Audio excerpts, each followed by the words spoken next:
सी श्रुति की वजह से शो बंद हुआ ऐसा नहीं कहना चाहिए। I mean because the thing is Shruti अपना काम कर रही थी, ठीक है। छोटी है तो कुछ चीज़ें हो जाती हैं, बहुत कुछ उसने भी सीखा होगा, अपनी गलतियों से भी सीखा होगा, ऐसा नहीं है। मैं ऑनेस्टली बताऊँ, मुझे नेगेटिव कमेंट सिर्फ ये आता था कि नेगेटिव कमेंट नहीं आता था, वो प्यार ही आता था। मतलब एक जो विलन को होता है ना कि प्यार करना, मुझे अभी भी मेरे इंस्टाग्राम पे डेली मैसेज आते हैं, यू नो द मतलब जो आते हैं मैं वो बता रहा हूँ, the cutest villain. Siddharth, Glitz vision में आपका स्वागत है। कैसे हैं आप? मैं बिल्कुल बढ़िया, आप कैसे हैं? बस बढ़िया। आपको हम सिद्धार्थ कहें या फिर रतन चौहान कहें, क्योंकि आपने एक अलग ही छाप छोड़ी है ऑडियंस के दिल में। हालांकि नेगेटिव था लेकिन बहुत ज़्यादा अच्छा कैरेक्टर था। देखिए, हमारा नाम रतन चौहान नहीं है, मेरा नाम सिद्धार्थ ढांडा ही है। सो सिद्धार्थ ढांडा ही कहें, लेकिन हाँ, रतन मेरे दिल के हमेशा करीब रहेगा, क्योंकि बहुत प्यार मिला है मुझे उस किरदार से और बहुत ही पावरफुल रोल था। मैंने पहले भी विलन कर चुका हूँ, लेकिन ये एक कुछ ज़्यादा पावरफुल था। तो बड़ा मज़ा आता था जितने भी सीन आते थे, और लोगों का बड़ा मुझे प्यार मिलता था। मैं ट्विटर पे नहीं हूँ, लेकिन ट्विटर पे कई बार मैंने कमेंट्स देखे, लोगों ने मतलब काफ़ी, बीच में मैं चले गया था तो मुझे वापस लाने के लिए काफ़ी लोगों ने कमेंट्स डाले। और जितना भी मैं करता था तो एक अपने आप में बड़ा अच्छा लगता था वो प्ले करते हुए एज एन एक्टर। एंड मैं जितना भी लाइफ में आगे और कर लूँ, बट रतन चौहान हमेशा दिल के करीब रहेगा। एंड सो इसलिए मैं हमेशा कहता होता हूँ कि हमारा नाम रतन चौहान है, समझे? ओके, अगर हम बात करें आपके कैरेक्टर के बारे में, हालांकि नेगेटिव था लेकिन ऑडियंस ने आपके कैरेक्टर को इतना पसंद किया। जब शो बंद हुआ तो क्या कुछ दिमाग में चीज़ें चल रही थी, क्या कुछ दिमाग में चीज़ें आ रही थी? ऑनेस्टली मुझे ऐसा लगता है कि अगर कोई एक चीज़ शुरू होती है तो वो ख़त्म तो ज़रूर होनी ही होती है। पर हाँ, एक अचानक से थोड़ा सा हमें एक लगा था शौक, but end of the day जहाँ पे आजकल शोज़ 6-6 महीने में बंद हो रहे हैं, बट हमने पूरा एक साल कंप्लीट किया। एंड मैं बड़ा फॉर्चुनेट हूँ कि मैं शो के फर्स्ट एपिसोड से लेके लास्ट एपिसोड तक जुड़ा रहा। इनफैक्ट शो जब तक ख़त्म नहीं होने वाला था तो बहुत कुछ रतन चौहान का लिखते हुए आने वाला था, बहुत ही ख़तरनाक सीन्स आने वाले थे। तो एक ज़रूर थोड़ा सा फील तो हुआ कि शो ख़त्म हो गया, बिकॉज बहुत लोग जुड़े थे एंड रतन चौहान से भी जुड़े थे। बट ठीक है, आज नहीं तो कल होना था और एक नई शुरुआत होनी थी। But it will always been the heart of people, and मेरे दिल में भी हमेशा रहेगा। टॉकिंग अबाउट शगुन, आपने रिसेंटली सोशल मीडिया पे पोस्ट किया था आपका पहला एपिसोड। शो को 1 साल हो गया है, उस बारे में क्या कहना चाहेंगे? यस, मुझे आज भी याद है कि 3 जनवरी को शो लॉन्चिंग थी और हमने उससे पहले दिसंबर में राजस्थान में शूट कर रहे थे, तो बहुत सारे चेजिंग सीन्स थे। और फर्स्ट एपिसोड में मेरी एंट्री एकदम चेजिंग वाली, एंड वो स्टिल रिमेंबर स्क्रीनिंग हुई थी तो सब हूटिंग वूटिंग कर रहे थे और बहुत अच्छा रिस्पॉन्स आया था। We open with the TRP of 1.5, और वो भी न्यू ईयर के टाइम पे।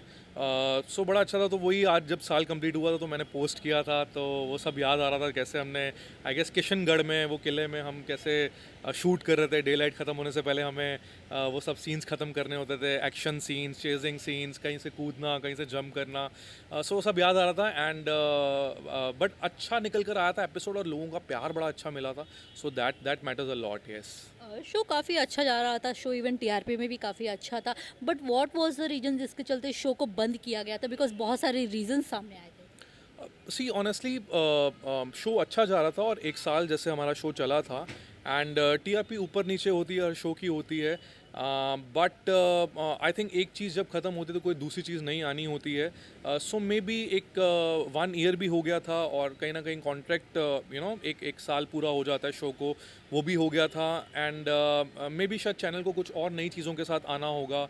तो उन्हें लगा होगा कि इस टाइम पे शायद साल ख़त्म होने से पहले हम ख़त्म कर दें। तो ऐसा कुछ पर्टिकुलर रीज़न नहीं कहेंगे, हम ये कह सकते हैं कि मे बी चैनल शायद कुछ और एक्सपेक्ट कर रहा होगा कि शायद और चीज़ें बढ़ें। तो मे बी शायद और टाइम अगर मिलता तो टीआरपी बहुत अच्छी वापस से जाती, बिकॉज इन बिटवीन हमने 1.7 भी टच किया था। बट ऐसे कोई पर्टिकुलर रीज़न नहीं है, but rest is it's all again about the production and the channel, also about the business things, also commercial things, so that they know better. But there's not any specific reason कि अगर मैं कहूँ कि किसी artist या किसी कुछ और चीज़ की वजह से हो, that's nothing like that. चीज़ें चल रही थी और अच्छी चल रही थी, आई गेस। या आपके फ्रेंड श्रुति हमने सेट पे देखा आपको रील्स बनाते हुए। श्रुति पे ये एलिगेशन लगाया गया था कि श्रुति की वजह से शो को बंद किया जा रहा है बिकॉज श्रुति सेट पे टेंट्रम्स थ्रो करती हैं। Is it true? See Shruti की वजह से शो बंद हुआ ऐसा नहीं कहना चाहिए। I mean because the thing is Shruti अपना काम कर रही थी, ठीक है, छोटी है तो कुछ चीज़ें हो जाती हैं, बहुत कुछ उसने भी सीखा होगा, अपनी गलतियों से भी सीखा होगा, ऐसा नहीं है। बट इट्स नथिंग लाइक कि उसकी वजह से ही बिल्कुल शो बंद हुआ।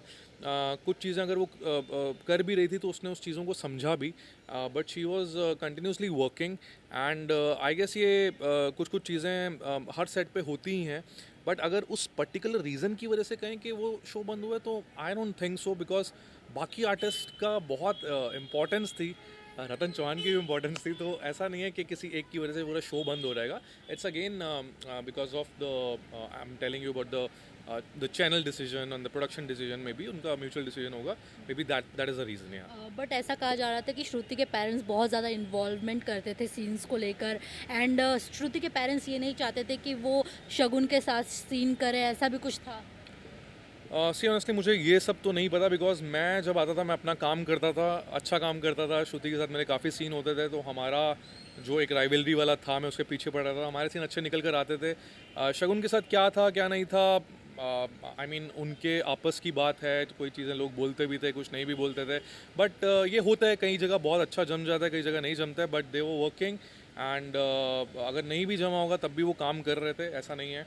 और बट मुझे पूरी ऐसा खबर नहीं है कि पेरेंट्स कैसे इन्वॉल्वमेंट थी या नहीं, बिकॉज मैं अपना काम करता था, स्क्रिप्ट पढ़ता था, डायलॉग्स पढ़ता था और बुलबुल के पीछे पड़ा रहता था और रतन चौहान बन के रहता था। मेरे को कुछ ऐसा वो नहीं होता कि क्या कौन कर रहा है, किसका क्या चल रहा है, नेवर एवर।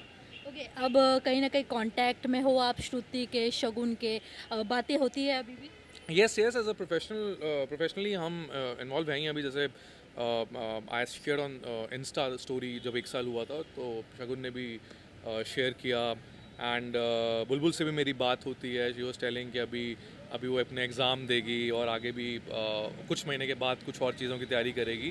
तो yes, as a human being also and as a as an co actor बीच बीच में बातें होती हैं और वो ज़रूरी भी है। मैं तो ये भी कहता हूँ कि अगर कभी किसी की दोस्ती भी नहीं है, अगर किसी और को भी, कोई पुराना एक्टर है, कभी मन कर जाता है, कभी कोई लो फील कर रहा होता है, कभी कुछ बात करनी होती है, so I am always open to share a call, to share words with anyone.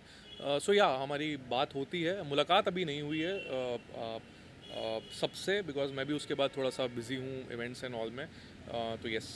जब आप नेगेटिव कैरेक्टर प्ले कर रहे थे ऑडियंस के बहुत नेगेटिव कमेंट्स भी आते थे, तो उस चीज़ को आप कैसे लेते थे, मतलब उस चीज़ों को कैसे देखते थे? मैं ऑनेस्टली बताऊँ, मुझे नेगेटिव कमेंट सिर्फ ये आता था कि नेगेटिव कमेंट नहीं आता था, वो प्यार ही आता था। मतलब एक जो विलन को होता है ना कि प्यार करना, मुझे अभी भी मेरे इंस्टाग्राम पे डेली मैसेज आते हैं, मतलब जो आते हैं मैं वो बता रहा हूँ, द क्यूटेस्ट विलन और the best villain and all that, we want to see you, हमें किडनैप कर लो, ऐसे ऐसे कमेंट्स और मैसेज आते हैं। मैं फीमेल की? Yes yes, every female, and मैं रेडी हूँ किडनैप होने के लिए, प्लीज़ ऐसा। तो वो जो एक ये प्यार सी, जब हीरो होता है तो प्यार मिलता ही अगर आप काम कर रहे हो, बट एज अ विलन होकर जब आपको प्यार मिले ना, तो ये I think it's a God gifted thing और एक प्लस पॉइंट ही है। तो और मैं हमेशा ये कहता हूँ कि एज अ हीरो, मैं जैसे कोटा टॉपर्स शो, प्यार तूने क्या किया, वो मुझे जानता हूँ कि मैं वो तो कर ही लूँगा एंड वो इनबिल्ट है।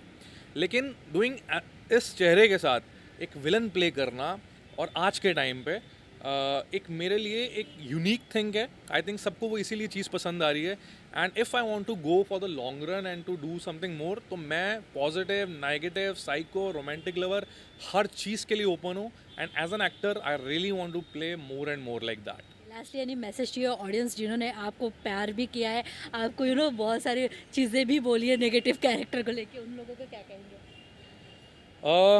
ऑनेस्टली मैं बड़ा खुश हूँ सबसे पहले, और थैंक यू बोलना चाहता हूँ। Thank you to universe, thank you to all my fans, my angels, जिन्होंने मुझे प्यार दिया, विलन होते हुए इतना प्यार दिया, और इतने सारे मैसेज, चीज़ें ट्विटर पे मेरे लिए इतना सारा, परफॉर्मेंस को लेके इतने सारे कमेंट्स एंड ऑल दैट। तो मैं बहुत बहुत शुक्रगुजार हूँ।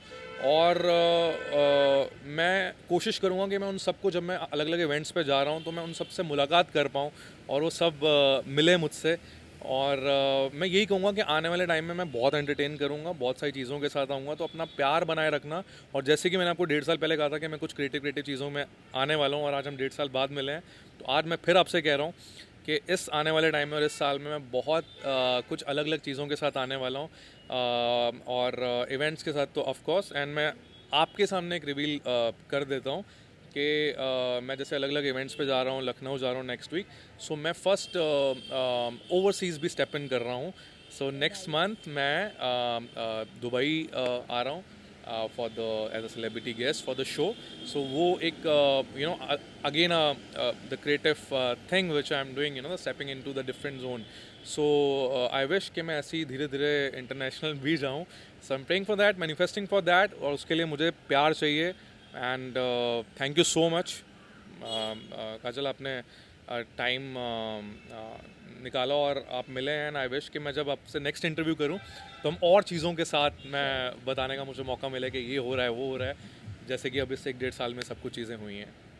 एंड आई होप कि जल्दी आप मिलें ऐसे और अच्छे अच्छे प्रोजेक्ट्स के साथ मिले ताकि हम और अच्छे इंटरव्यूज़ करें। All the best. Thank you so much. बिल्कुल, हम जल्दी मिलेंगे और कॉफ़ी और डिनर के साथ मिलेंगे। And will meet up soon with the more and more good things. So stay tune.